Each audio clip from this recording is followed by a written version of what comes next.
this is Judy Waxman. I'm interviewing Gail Harmon. And Gail, we're in Washington, D.C. at her office. Gail, we start with your full name and where and when you were born. Sure.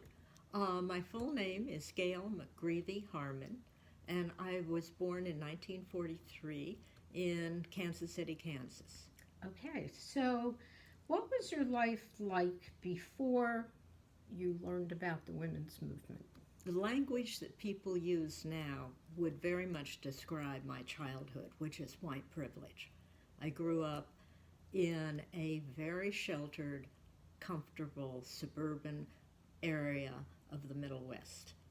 I had lots of personal advantages. I was always someone who was a bit of a rebel and a bit of an iconoclast. And before I knew about the women's movement, I was always someone who chafed one way or another at the restrictions on women. So the most amusing and early example is a nursery school report that at 3 I liked to run and gallop with the little boys. Okay? So, Perfect. you know? Yeah. And when I was in sort of middle school or maybe late elementary school, I was very frustrated with the Girl Scouts. My brother-in-law had been an active Boy Scout, and I couldn't understand why we couldn't be Boy Scouts, why we couldn't have the range of activities that the Boy Scouts had. Uh-huh. So it was a lot of frustration along those lines. That wasn't the only part of my growing up, Right. but it was certainly part of it. And when did you learn about the women's movement and get involved? I would say in college.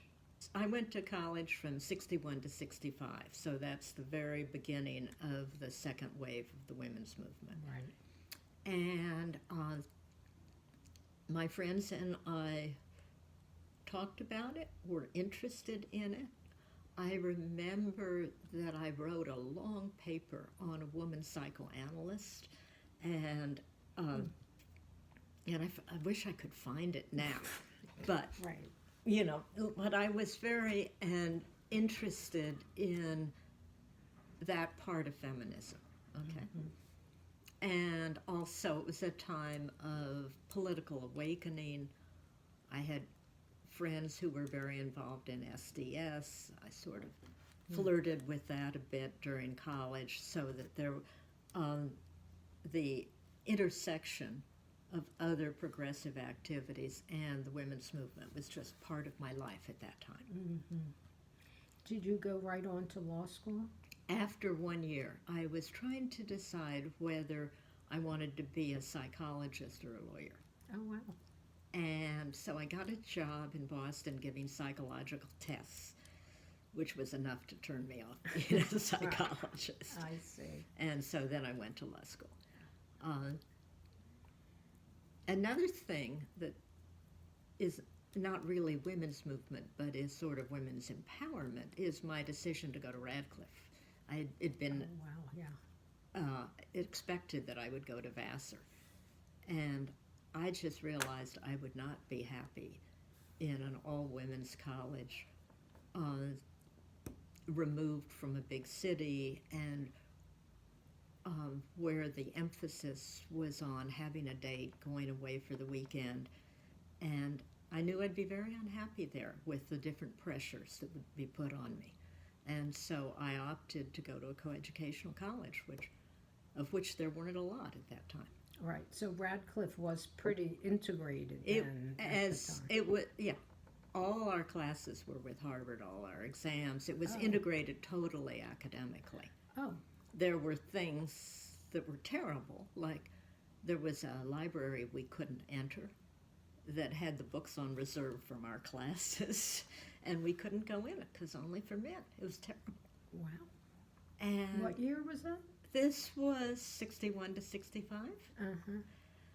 And it was only much later, 25 years later, that sort of the full, well, not the full impact, but I felt the impact of that. I have a very specific memory of walking to my office from the bus stop. And we were going, my husband also was in the same class in college, and we were going to a 25th reunion thing.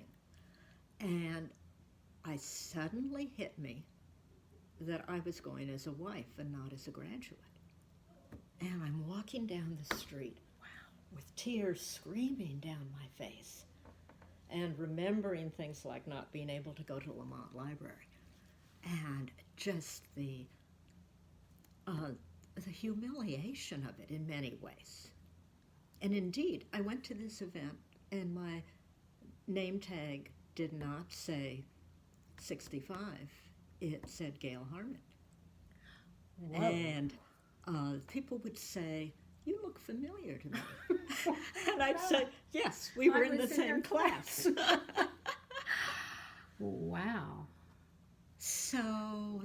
Now, that was because it was a Harvard reunion? It was a Harvard reunion, and Radcliffe had a separate admissions, separate dean's office that wasn't very useful, right. Separate residence hall. And, later they merged. Right.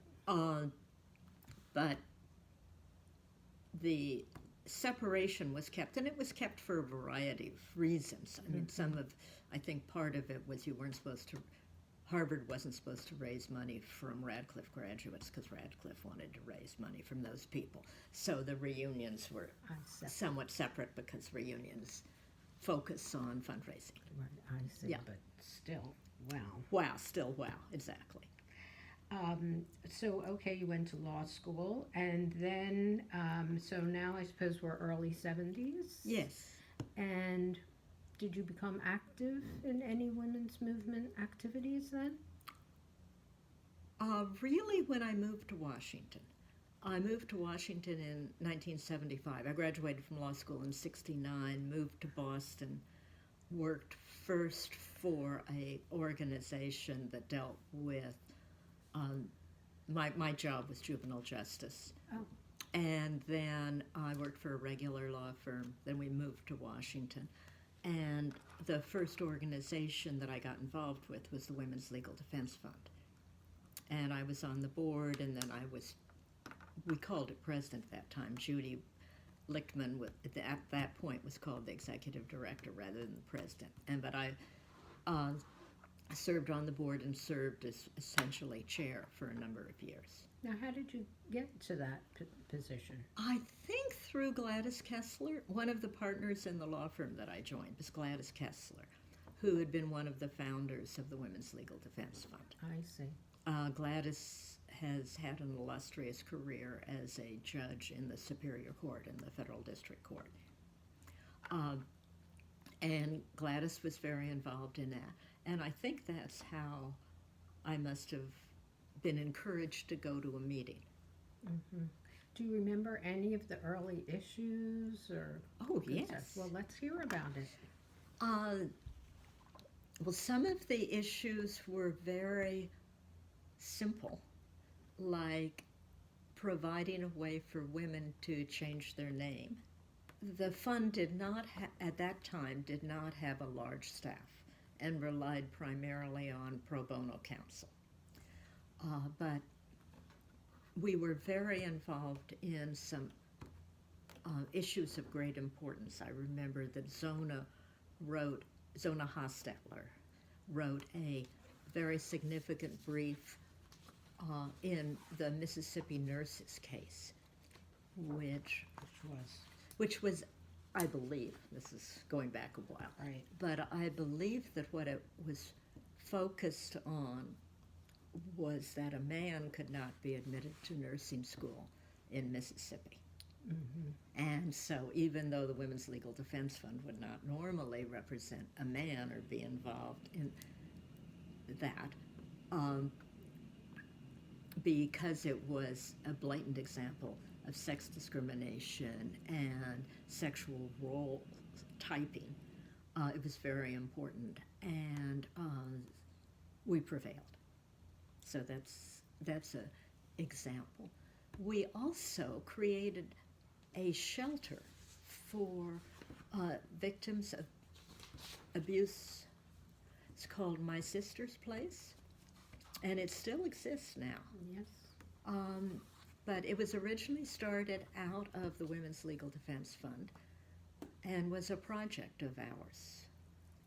It was, a very important house, a physical resource as well as a program for women suffering under domestic abuse. I have to mention that when I graduated law school in '76, a friend of mine got divorced, wanted her original name back, and we went to the Women's Legal Defense Fund and got counsel, and she won the case for us good. in Maryland. That's great. That's great. Right. So I directly remember that Yeah. particular issue that was going on at the time. We were involved also in divorce issues and struggling with questions such as, was mediation in divorce appropriate? Because of the power imbalance. And I remember that we convened a sort of debate on that topic with various people on either sides. And were there any conclusions? There were no conclusions because the views were pretty strongly held and they didn't change. Interesting. Yeah. So that led you to the early 80s. Yes. Sometime. And so what were the issues of greatest concern to you at the time? I think abortion rights was one of the issue of greatest concern to me. And I early on was introduced to Karen Mulhauser, who was running the National Abortion Rights Action League, and with her created a foundation for NARAL as well as the Political Action Committee. And then we were involved in filing complaints against the Right to Lifers for their illegal election activities. And one of the pictures, which I will give you, is a article in the New York Times about the complaints that we filed. I worked with a woman named Mary Pence. I don't know if you know her. She's a divorce lawyer in town. And at that time, she was working on digging up the dirt, primarily in the Middle West, in Indiana and Iowa, of different activities that the Right to Lifers were engaged in. And, we had to have very specific documents, Right. and getting all of them so that we could file these complaints. Where were they filed? With the Federal Election Commission. I see. And were any of them successful? Well, one was successful, which is quite ironic. One was in Massachusetts for a slate of candidates that was being endorsed, and it went all the way to the Supreme Court. Wow. And was called Massachusetts Citizens for Life. And the Supreme Court said that's for this small ideological nonprofit without either corporate or union money, that was protected speech. And that allowed us to use that both in NARAL and in a couple other clients to engage in independent expenditures, which was very helpful. But of course now with Citizens United, It's a different story. it's a different story. You look back on it and think maybe that wasn't, no one would have ever thought that it would have moved to Citizens United. But yeah. What would you say were some of the major accomplishments that you were involved in at that time? Well, a lot of the work for NARAL another story that you know well Right, please. is the Women's Medical Center story. Tell me about that. So one day, this woman who I didn't know came and knocked on the door of our office and said that she ran a women's health clinic actually right across the street from the office, and that the owner of the clinic was a crook. And I talked to her for a while, and I found her quite credible, and she wanted to get rid of him.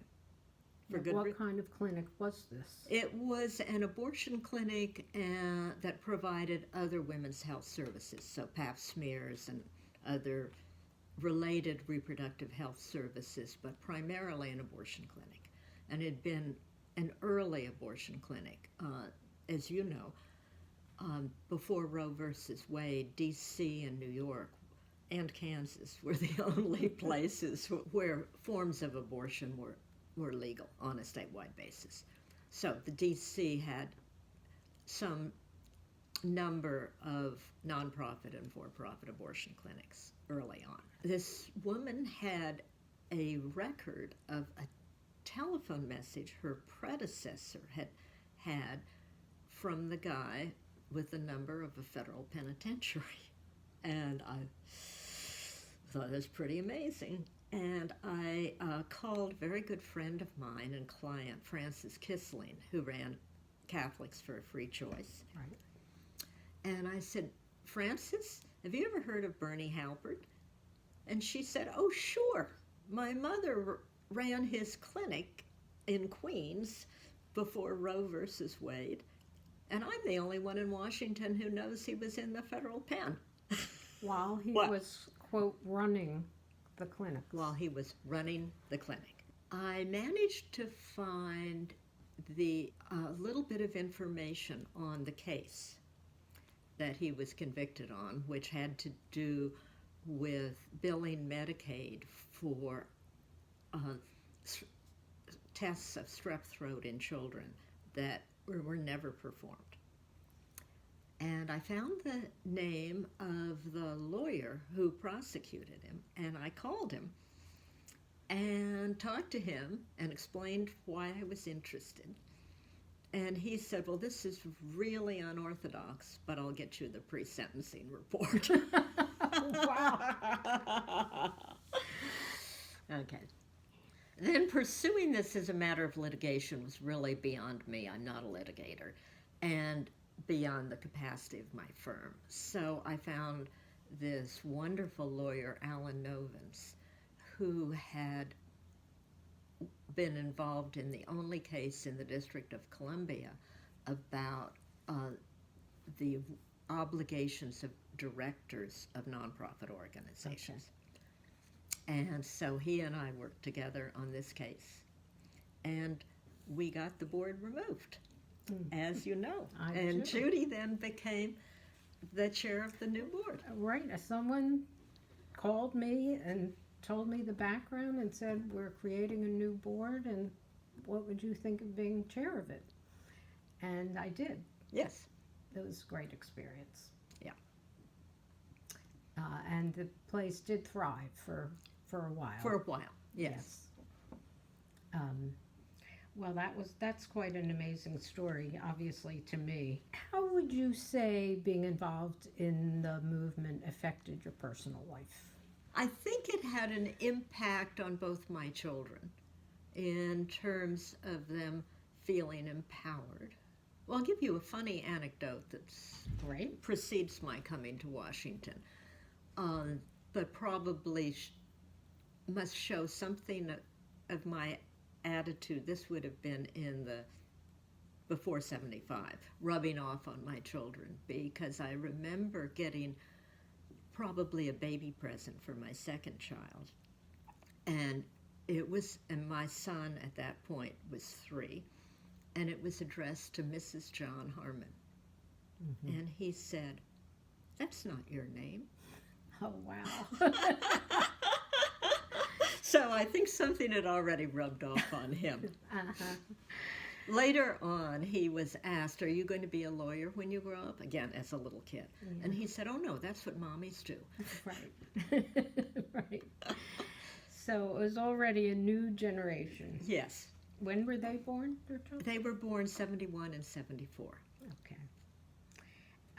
That's great. And I assume they're feminists also. Yes. Absolutely. Yeah, I After wanted that? to get to Emily's List. When we were creating Emily's List, probably in the... Explain what Emily's Emily's List is really an innovative political committee for women's rights. It was created to take advantage of the opportunity for bundling contributions, raising small contributions, and then making contributions to women candidates. Because women candidates traditionally did not have much money, and the powers that be in the Democratic Party and also the Republican Party believed a candidate was not viable if they didn't have money. So it was a vicious circle. Betsy Crone, who was a very strategic fundraiser, and Ellen Malcolm and some other women created Emily's List. Emily stands for early money is like yeast. It makes the dough rise.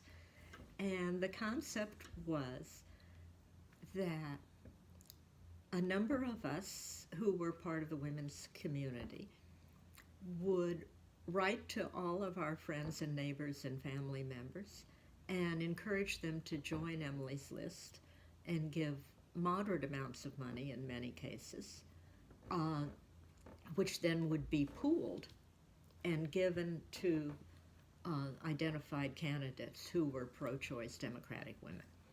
And the first two candidates who we supported were Harriet Woods and Barbara Mikulski. Okay. And this came out in part because Harriet had run for governor and had lost.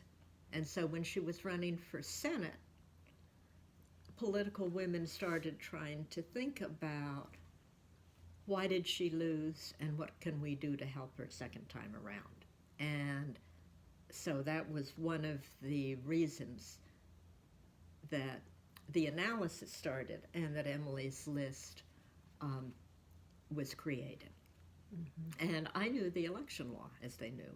And so they came to me, and I was also part of their friendship group and their political group.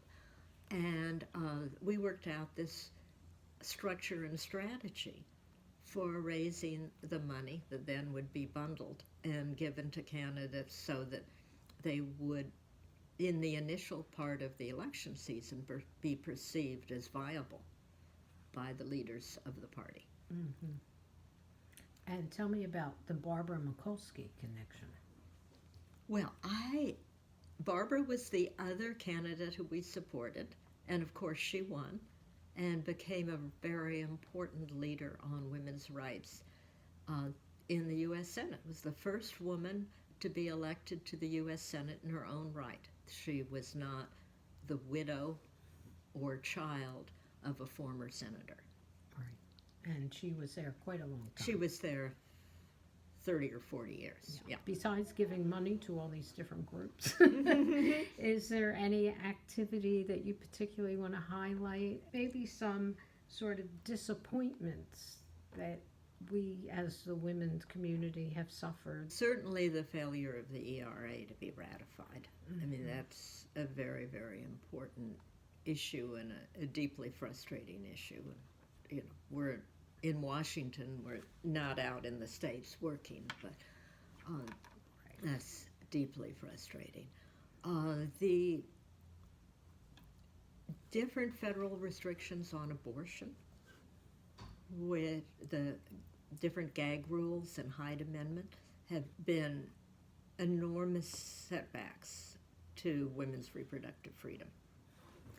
And right now, I am the chair of an organization called PSI, which is an international public health organization with programs in more than 50 countries. And one of the things that we do is medical abortion where it is legal in the country.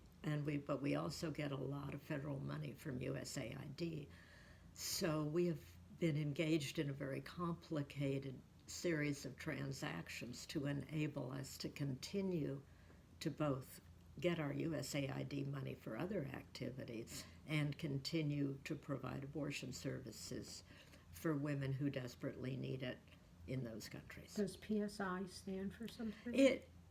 We use it now. It was originally called Population Services International, but that phraseology is a little problematic because it sounds a little bit like population control. Yes. And certainly we are very involved in a rights-based approach to reproductive health. So we don't want anything, I mean, we know and acknowledge that the name is Population Services International, but we use PSI both because it's less of a mouthful, but also it doesn't reflect that part. Yeah. So what has, you said it's a complicated situation because of this administration's gag rules? Yeah, it's because they have a gag rule on international family planning for foreign organizations, but it doesn't this particular rule doesn't apply to U.S.-based organizations. So to the degree that we can operate ourselves as a U.S. nonprofit in Rwanda, then we can conduct abortion services, and we can have a local Rwandan group that could not do that with the federal USAID money, but could, for example, do programs to combat the AIDS epidemic. I see. So it is a wide range of health services. Oh, it's a wide range of health services. It's it's a range of women's reproductive health, malaria, child health, clean water. It's a wide range of services and products. Yeah. And you said that you distribute the abortion pills? Is that? We have. You said medical. Medical, yeah. We have a network of clinics. This is interesting. In many of these countries, you have government clinics that don't work, where people don't show up, they're understaffed and under-resourced. But there have been, in some of the countries that are growing economically, a network of individual practitioners who we have worked to empower by creating a franchise and giving them certain quality control standards, certain education, certain advertising, and so it's these clinics that we fund that provide the services. What's interesting now, particularly in the more developed countries, is that we are working much more with digital and with what we call consumer-centered healthcare, so that we have a device for women to inject contraceptives themselves in the privacy of their own home, and maybe not even letting their family members know about it. And then we do things like AIDS self-testing, where people can send results and get results back digitally so that no one knows. Wow. So it's very interesting. Yeah, That's really amazing. How long have you been on that project? I've been on that board since the 90s. Oh, okay. Yeah. So we didn't have term limits. It was a very informal board, even though it's a very large organization. I guess my last question is, what do you see for the future of, of women's issues, of women's advocacy? How do you see the next generation taking over? Well, I think that's such an interesting question, because younger women, while they are feminist in some ways, and certainly have many more opportunities than you and I had as young women, are not comfortable by and large with some of the feminist rhetoric. And so how that works out, I don't know. I have a specific example. Good. You probably know Gina Glantz. No, No, you don't know Gina Glantz. Anyway, she's a former client and a friend, and has created something called Gender Avenger. The concept of it is that in public presentations, women are dramatically underrepresented on panels, particularly in the computer industry, but every panel you think about, every talk show you see, you name it, women are dramatically underrepresented. So she has worked in various ways, I think most recently primarily in the high-tech area, of trying to get more women on the boards and in the public presentations at large meetings and conventions.